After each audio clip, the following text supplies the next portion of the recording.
হরিনাম। প্রচার হচ্ছে না, কোনো বন্ধ আছে? হইতেছে নি? এত কিছু বড় হচ্ছে নি?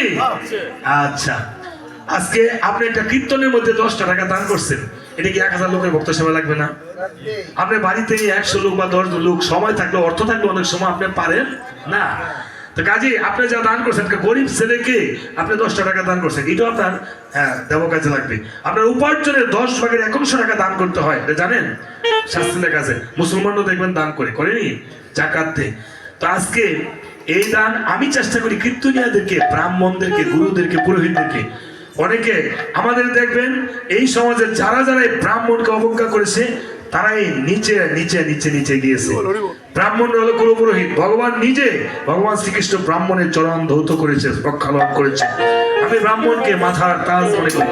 আমি যদি জন্মান্তরে আবার জন্মগ্রহণ করি, আমি ব্রাহ্মণ করে জন্মগ্রহণ করি। তারা গুরু বাক্য, তারা মন্ত্রতান্ত্রিক পাঠ করে।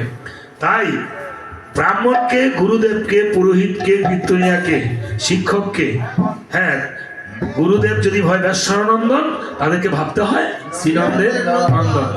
তাই না মা? আপনার বাবা আপনার জন্য কি করেছে সেটা করুন। আপনার বাবা কি ছিল, বাবার চরিত্র ভালো না খারাপ, সেটা আপনার বাবা আপনাকে কি দিয়েছে, অর্থাৎ আপনার গুরুদেব। বিচার করার প্রয়োজন নেই। আমার school doctor Nazrul Mohsin girls school and college Ghorashal, Nazrul doctor কি করেছে, একদিন এক শিক্ষক বলতেছে উনি এই ছিল সেই ছিল, মানুষের রুগীদেরকে টাকা রেখে দিত। আমি বললাম উনি যে আজকে 3 বিঘা সম্পত্তি দিয়ে একটা স্কুল করে দিয়ে গেছে, এটার চেয়ে বড় আর কিছু আছে?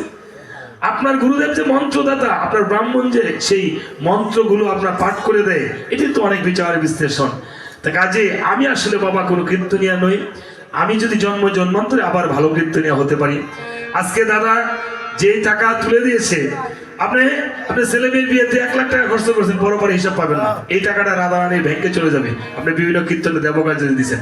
তবে আমি চেষ্টা করি ব্রাহ্মণগণ, গুরু পুরোহিত, তারা যারা সজ্জন ব্যক্তি, এই টাকা থেকে আপনাদের খেয়া থেকে 10 টাকার হলো ফল কিনে হলো গোবিন্দের নামে, রাধা মাধবের নামে নিবেদন করে তারা ভক্তি বলে সেবন করে।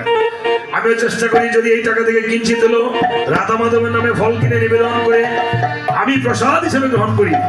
সেই সেবাকে কেন্দ্র করে যেন মাখনদার মনোবাঞ্ছা পূর্ণ হয়।